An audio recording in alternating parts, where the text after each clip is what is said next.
Hi everybody, even though I can't see you, I'm Sherri Rosen. Glad to be at QED. So, Dad's a Republican, and I'm a Democrat. So at 11 years old, I remember living in Lynn, Massachusetts. I lived with my mom and my sister, and my dad was away during the week, only home on weekends. Dad had shoe factories all over New England, and then his biggest ones were in Manchester, New Hampshire. So that was his home base during the week. So I really missed him a lot, because he was the only one in the family that I really connected with. We had fun together. We just seemed to be on the same wavelength. But all I realized at this age about my dad was I used to see him in the newspaper speaking in front of thousands of people. Then he was honored because he was the head of the National Conference of Christians and Jews. And he just was this amazing speaker. So I, as an 11-year-old, was so proud of him. I wasn't into politics or Republican, Democrat. He was my dad. And I was so proud of him because he was such a cool speaker. And God bless Dad, he really wasn't much to look at. Sorry, Dad. But he was 6'4". He had kind of thinning hair. He had a big nose and ears that stuck out. But he was so charming. Oh my God, he was amazing. I just would watch him and I couldn't believe it. I just was so proud. That's my dad. So then about maybe 4 years later, we moved up to Manchester, New Hampshire. And Dad was at one point the finance chairman for the state of New Hampshire for the Republican Party because he would raise a lot of money.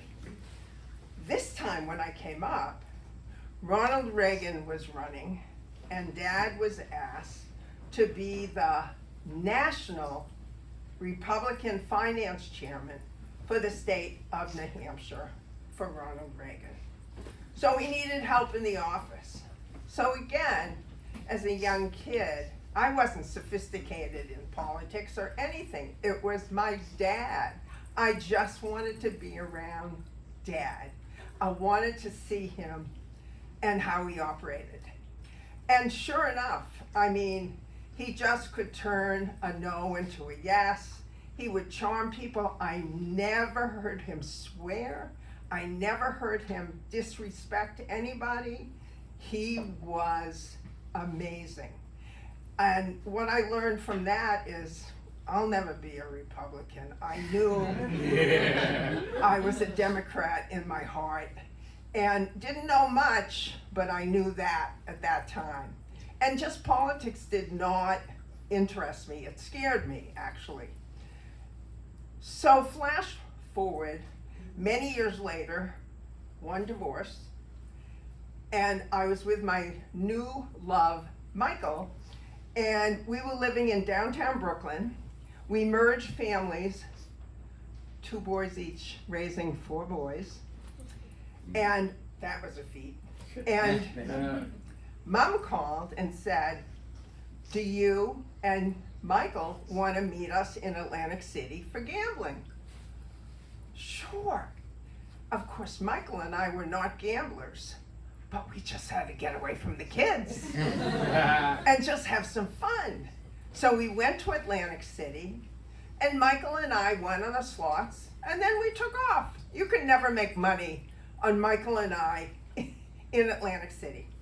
And then we would go in the spa, we would go on the boardwalk, we would go swimming, and I don't know if you guys have ever had saltwater taffy, but it was yummy. Of course, it could pull every tooth out of your mouth. Anyway, and then one night, Dad asked to go for a walk with me, just alone. So we walked, behind the facade of the hotels in Atlantic City. And what I saw was so much poverty and so much devastation. It was an eye-opener. It was heartbreaking. And I said to Dad, these rich people that are making all this money, they don't give anything to the people of Atlantic City, and probably goes into the politicians' pockets. And Dad said to me at the time, he said, Sherri, he said, I don't accept any bribes. He said, but I'm in it for doors to open. Something happened to me then, and I was looking at Dad kind of as a man, not as my dad. And something happened, and I realized that I had to stay in my own lane with Dad, and I didn't want to talk about politics anymore with him. I just felt our value systems were so different. I've changed a lot since then. I believe sometimes it's really great to talk. You never find out. I mean, some things can be amazing through talking. But kind of that was the end of that. So then, a couple of years later, while I was living in downtown Brooklyn, I was involved with this Brooklyn Parents for Peace. And the head of it was this woman, Charlotte. And we were demonstrating at the time at Staten Island because they were trying to have a home port there, which would be submarines, and they would carry atomic missiles. Well, we knew this was so dangerous. This was ridiculous. So we were constantly demonstrating and picketing until they finally stopped. So then Charlotte said to me, Sherri, Jesse Jackson is running for president for the Democratic National Convention, and I want you to be a delegate. What? Charlotte, you know the medical problems I've had. Panic attacks and agoraphobia, fear of space. What can I do? I don't even know if I can do anything. And I don't even know if I ever won, whether I could go. She said, and I said, if I do anything, you're gonna come with me, whatever I do. I ain't going alone.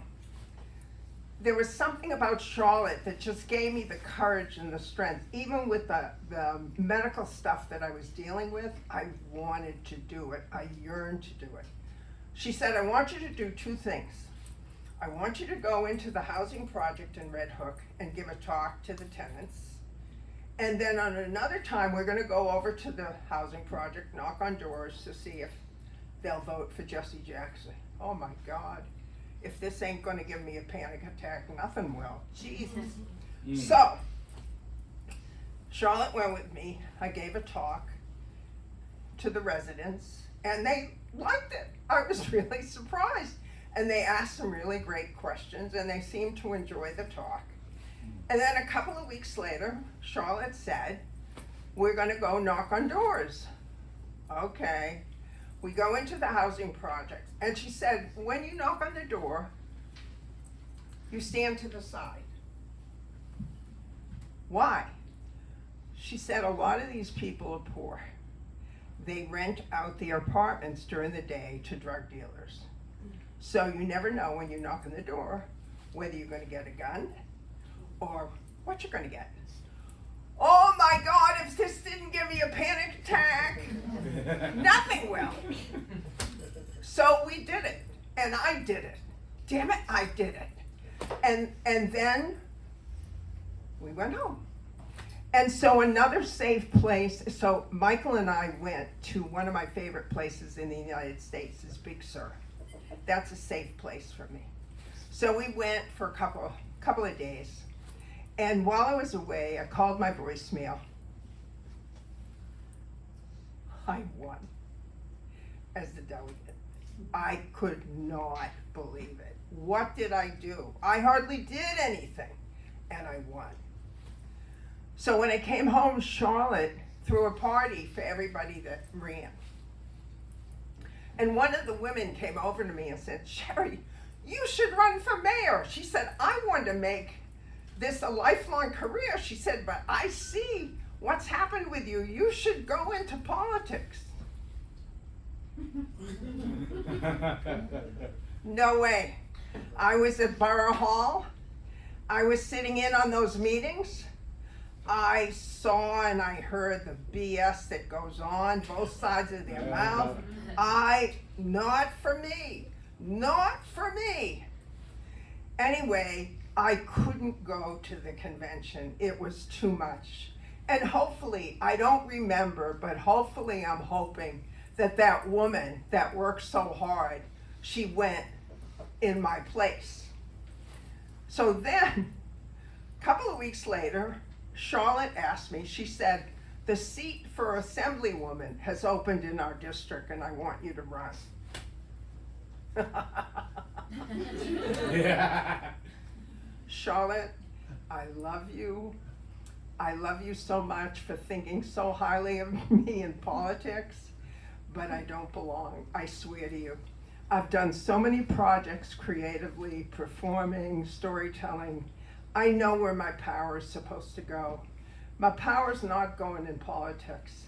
It's staying in the arts, and it's staying with storytelling. And thank you so much. I appreciate it.